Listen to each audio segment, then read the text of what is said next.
نظر لگتی ہے نا، سب کا یہ تو معمول ہے، نظر لگتی ہے، وہ اس کی نظر لگ گئی، اس کی نظر لگ گئی، تقریباً سب لوگ مانتے ہیں نظر لگتی ہے، اور اسلام بھی کہتا ہے العین حق، نظر لگتی ہے۔ بڑے نادان، یہی تو 1400 سال سے ہم کہہ رہے تھے انسانوں کی آنکھوں کا وائرس بھی پھیلا ہوا ہے، کہیں ہماری بچیاں غیر محفوظ نہ ہو جائیں، کہیں کسی کے جسم میں یہ باتیں، یہ آنکھوں کا زہر سرایت نہ کر جائے، ان کے دل بہک نہ جائیں۔ اور میں بہت پہلے سے کہتا آ رہا ہوں، تحقیق یہ بتاتی ہے کہ مرد کی آنکھیں جب اس میں خواہش پیدا ہوتی ہے نا، ایک زہریلا مادہ نکلتا ہے، زہریلا مادہ نکلتا ہے۔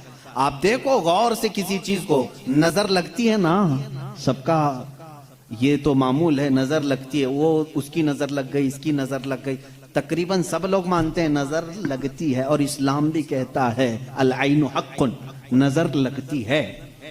بلکہ میرے آقا صلی اللہ علیہ وسلم نے یہاں تک فرمایا میری امت میں سب سے زیادہ موت اگر کسی کارن سے ہوگی تو نظر بد سے ہوگی۔ حضور نے فرمایا ہے طبعی نیچرل ڈیتھ کے بعد، نیچرل طبعی موت کے بعد اگر کسی وجہ سے، کسی بیماری سے سب سے زیادہ موت ہوتی ہے تو نظر بد سے ہوتی ہے۔ وہ پتہ نہیں ہوتا سب کو، اس کی علامتیں تک حضور صلی اللہ علیہ وسلم کی احادیث میں گنائی گئی ہیں۔ نظر بد ہو جائے تو کیسے پتہ چلے گا؟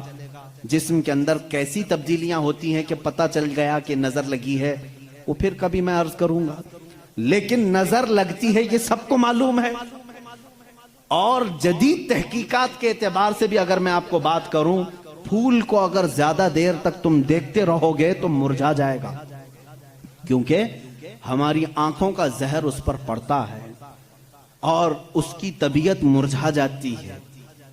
وہ جتنا اپنے ٹہنی میں لگ کر کے جتنی دیر تک تازہ رہ سکتا ہے، تمہارے ہاتھ میں آنے کے بعد اتنی دیر تازہ نہیں رہے گا، کیونکہ کچھ بیکٹیریا ہمارے اندر ہیں اور آنکھوں سے نکلنے والی چیزیں بھی ہیں۔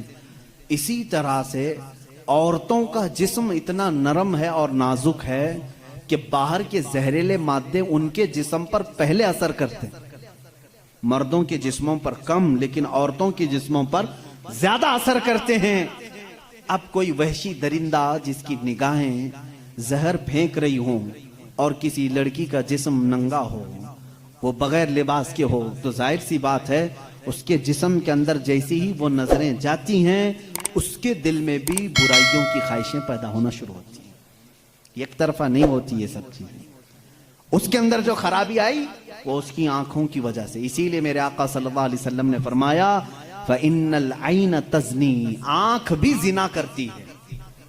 حضور صلی اللہ علیہ وسلم نے فرمایا آنکھ بھی زنا کرتی ہے۔ اب مجھے بتاؤ میرے عزیزو، اسلام نے اتنی جو حفاظت کی ہے عورتوں کی، اس کو تم کہہ رہے ہو زور زبردستی ہے؟ اسلام دین فطرت ہے، صرف وہی بات کرتا ہے جو انسان کے لیے سوٹیبل ہو، جو تمہارے جینے کے لیے اچھا ہو۔